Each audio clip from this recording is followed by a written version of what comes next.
हम मरने के बाद स्वर्ग में जाएंगे या नरक में जाएंगे, या हमारे पूर्वज या हमारे आसपास के लोग स्वर्ग में गए हैं या नरक में गए हैं, ऐसा हम कैसे पता लगाएंगे। तो मेरी बातों से आपको पता चल गया होगा कि आज का टॉपिक क्या है। तो आज की मेरी वीडियो का टॉपिक यही है कि मरने के बाद हम स्वर्ग में जाएंगे या नरक में जाएंगे, या जो भी गए हैं वो स्वर्ग में गए हैं नरक में गए हैं, हमें कैसे पता लगे। तो शुरुआत करती हूँ मैं एक कहानी से आपको।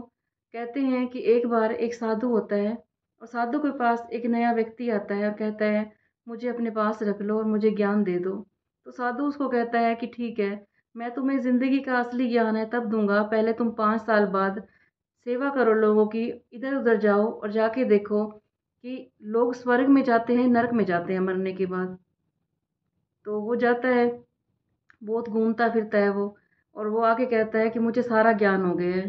तो फिर साधु आते ही पूछते हैं उनसे कि बताओ, मरने के बाद लोग स्वर्ग में जाते हैं नरक में जाते हैं, हमें कैसे पता चलेगा। वो वहीं पे चुप हो जाता है। फिर साधु ने कहा, मैंने तो तुम्हें ज्ञान लेने के लिए भेजा था, तुम्हें इस बात का भी नहीं पता चला तो तुम्हारे अंदर क्या ज्ञान आया है। फिर वो 1 साल के लिए फिर उस व्यक्ति को भेज देते हैं, जाओ तुम पता करके आओ कि मरने के बाद स्वर्ग में जाते हैं नरक में, हमें कैसे पता चलेगा। तो फिर वो जाता है, इधर उधर घूमता है, सबसे पूछता है कि कैसे पता करूं कि लोग मरने के बाद स्वर्ग में जाते हैं नरक में जाते हैं।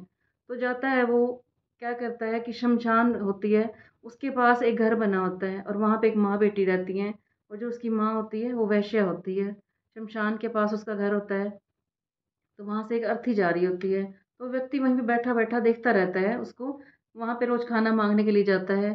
तो उसको कहता है वो कि जब अर्थी जा रही होती है तो वो जो बैठी होती है स्त्री अपनी बेटी को बाहर भेजती है और पूछती है कि बेटी ये स्वर्ग में गया है नरक में गया है। तो उसकी बेटी कहती है, माँ ये स्वर्ग में गया है। तो वो कहती है, बहुत अच्छी बात है, ये स्वर्ग में गया है तो। और वो व्यक्ति सब कुछ देखता रह जाता है उनसे। और फिर दोबारा एक और जाती है, वहाँ पे अर्थी जा रही होती है, और फिर वो अपनी लड़की से पूछती है कि बेटी ये जो अर्थी गई है, ये स्वर्ग में गया नरक में गया। तो उसकी बेटी कहती है नरक में गया। तो वो कहती है, ओहो, बहुत बुरी बात है, नरक में चला गया ये तो।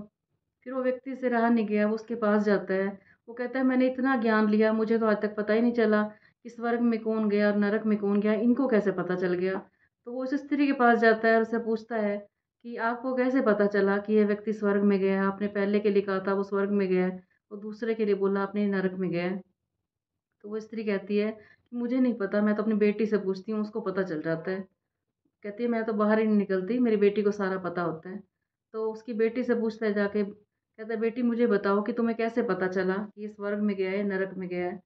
तो उसकी बेटी कहती है कि जब मैं पहली अर्थी के पीछे जा रही थी, जो स्वर्ग में गया था, तो उसके पीछे लोग बहुत रो रहे थे, कह रहे थे कि इतना अच्छा बंदा था, भगवान इसको ना लेता, क्या जरूरत थी, कितनी हेल्प करता था ये सब की, कितना दान पुण्य करता था, जब हमें जरूरत पड़ती थी हमारे आगे खड़ा हो जाता था, लोग बहुत रो रहे थे। तो मैंने माँ को कह दिया, माँ ये तो स्वर्ग में गया है। और जो दूसरी अर्थी थी, जिसके पीछे सारे लोग जा रहे थे, वो क्या कह रहे थे कि अच्छा हुआ, धरती से एक बोझ कम हो गया, पता नहीं कितनों का इसने पैसा मार रखा था, जिसके पास जाता था किसी की बुराई करने लग जाता था ये, आज तक इसने कोई दान पुण्य नहीं किया था, और सबके साथ ये लड़ता झगड़ता रहता था। तो वो मैंने कहा कि वो नरक में गया है। तो उसको वहीं पे आंखें खुल जाती हैं, और कहता है कि आज मुझे मेरे क्वेश्चन का आंसर मिल गया। फिर वो जाता है साधु के पास और कहता है, मुझे ज्ञान मिल गया है, आज मैं ज्ञान लेके आया हूँ। तो साधु से पूछता है, तो बताओ कि स्वर्ग और नरक में फिर क्या फ़र्क होता है, कौन लोग स्वर्ग में जाते हैं और कौन लोग नरक में जाते हैं। फिर वो बताता है कि जो लोग अपने लिए जीते हैं, उनको किसी के दुख की परवाह नहीं होती, दिन रात लोगों को दुख देते हैं, कोई पुण्य कर्म नहीं करते और दिन रात लोगों की बुराई करते रहते हैं, हर किसी के साथ लड़ते झगड़ते रहते हैं, वो नरक में जाते हैं। क्योंकि उनके जाने के बाद लोग शुक्र मनाते हैं कि अच्छा हुआ, धरती से एक बोझ कम हो गया। और जो लोग दिन रात पुण्य कर्म करते हैं, परमात्मा का नाम लेते हैं, सबका भला करते हैं, और जो सबकी सेवा करते हैं, किसी के साथ लड़ाई झगड़ा नहीं करते, अपने में मस्त रहते हैं, हर किसी के भले मांगते हैं परमात्मा से, वो लोग स्वर्ग में जाते हैं।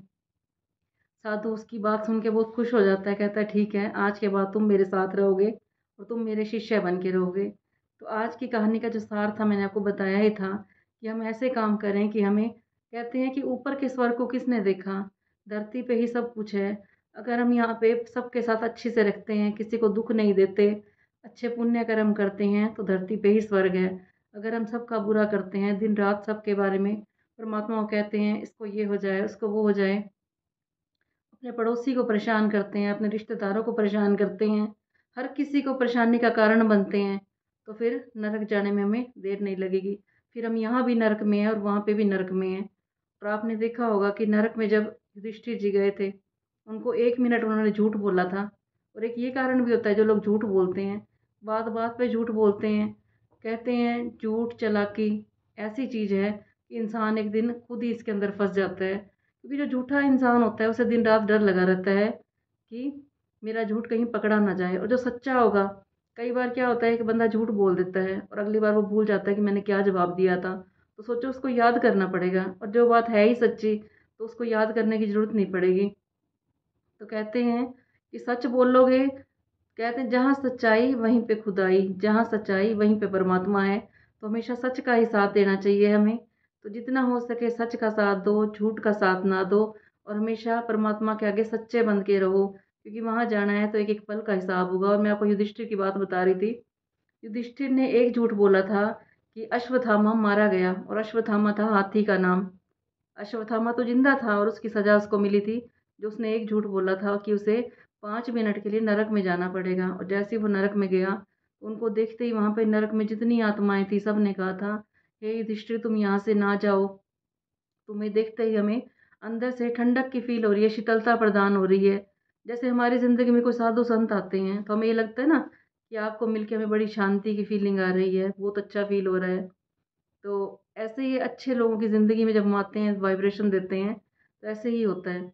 जब अच्छे लोगों से हमें वाइब्रेशन मिलते हैं तो यही युधिष्ठिर के साथ हुआ था। जैसे ही वो नरक में गए थे तो सब ने यही कहा था, युधिष्ठिर तुम यहाँ से ना जाओ। और युधिष्ठिर ने फिर इतनी अच्छी बात की थी कि अगर मुझे देखने से आप सबको शीतलता का एहसास हो रहा है तो मैं यहीं पे रहने के लिए तैयार हूँ।